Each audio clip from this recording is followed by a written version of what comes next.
Hello दोस्तों, आज का मुख्य न्यू अपडेट है। आज हमारे देश में यूपीएससी का फाइनल रिजल्ट घोषित कर दिया गया है, जिसमें से टॉप 4 रैंक में हमारी शेरनियों ने अपना परचम लहराया है। जिसमें से पहला नाम है इशिता किशोर ने फर्स्ट रैंक हासिल किया हुआ है। दूसरा है गरिमा लोहिया जिन्होंने सेकंड रैंक हासिल किया हुआ है। तीसरा है उमा भारती जिन्होंने थर्ड रैंक हासिल किया हुआ है।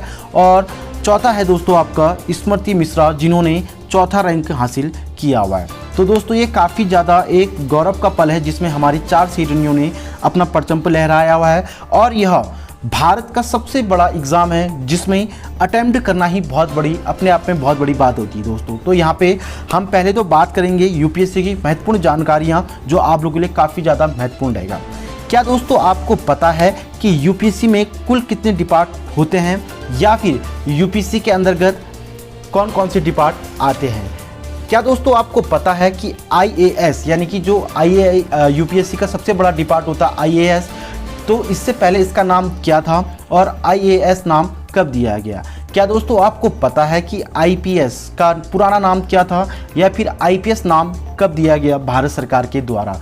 और दोस्तों क्या आपको पता है कि आईएफएस का नाम आईएफएस कब पड़ा, और इसकी शुरुआत यानी कि इस डिपार्ट की शुरुआत या इस डिपार्ट की स्थापना कब की गई थी? तो दोस्तों ये कुछ महत्वपूर्ण जानकारियां हैं जो आप लोगों के लिए काफ़ी ज़्यादा इम्पॉर्टेंट भी है, और साथ में ये नॉलेज आप लोगों के लिए काफ़ी ज़्यादा बेहतरीन भी रहेगी।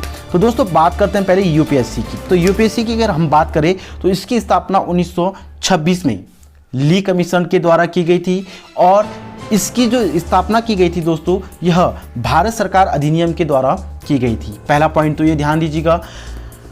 और दोस्तों आपको पता होना चाहिए कि यूपीएससी के अंतर्गत 3 डिपार्ट मुख्यतः होते हैं। पहला होता है आईएएस, जिसको इंडियन एग्जीक्यूटिव सर्विस कहा जाता है। दूसरा होता है आईपीएस, जिसे इंडियन पुलिस सर्विस कहा जाता है। और तीसरा है दोस्तों आईएफएस यानी कि इंडियन फॉरेस्ट सर्विस, तो यानी कि इंडियन भारतीय वन विभाग जिसे कहा जाता है। तो ये 3 डिपार्ट काफ़ी ज़्यादा मुख्यतः रहते हैं। तो दोस्तों हम पहले बात करेंगे यहाँ पे आईएएस की, कि आईएएस कब पड़ा और इससे पहले इसका नाम क्या था।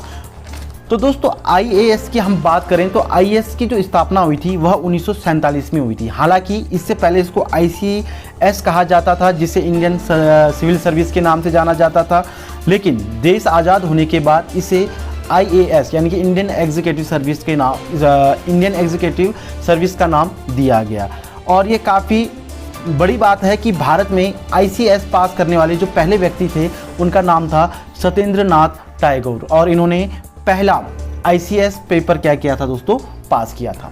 उसके बाद है आईपीएस, यानी कि आईपीएस का नाम जो इंडियन पुलिस सर्विस है दोस्तों, इसे 1947 में दिया गया, और इससे पहले इसका नाम था आईपी यानी कि इंडियन पुलिस। उसके बाद 1947 में इसमें संशोधन करके इसका नाम आईपीएस कर दिया गया, और यह पुलिस सेवा के अंतर्गत कार्य करता है दोस्तों, और 1947 में इसका नाम आईपीएस रखा। अब बात करें हम यहाँ पे आईएफएस की, तो यह भारतीय यानी कि इंडियन फॉरेस्ट सर्विस यानी कि भारतीय वन सेवा के नाम से जाना जाता है दोस्तों। लेकिन जो इसकी स्थापना हुई थी, यानी कि जब इसकी जो शुरुआत हुई थी दोस्तों, ये हुई थी 1966 में, यानी कि 1966 में इसकी स्थापना हुई थी।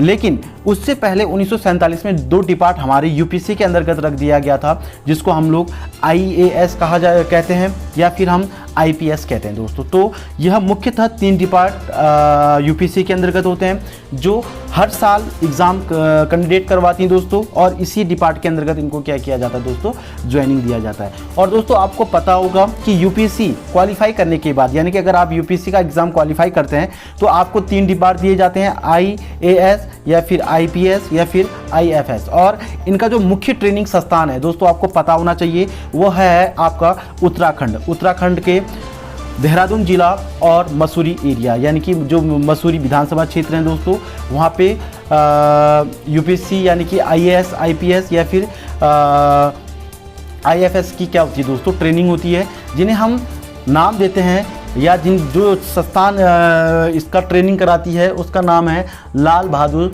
शास्त्री एकेडमी। और इसकी जो स्थापना हुई थी दोस्तों, यह हुई थी 1959 यानी कि 1959 में। तो ये थी दोस्तों आज की काफ़ी ज़्यादा महत्वपूर्ण जानकारियाँ जो आपको पता होना चाहिए। अगर आपको ये जानकारी बेटर लगी तो आप हमारे चैनल को सब्सक्राइब कीजिएगा, लाइक कीजिएगा, वीडियो शेयर कीजिएगा, ताकि ऐसी न्यू अपडेट मैं आपको शाम को कंटिन्यू रोज़ शाम को 6 बजे आपको यहाँ पे देता रहूँ। जय हिंद, जय भारत।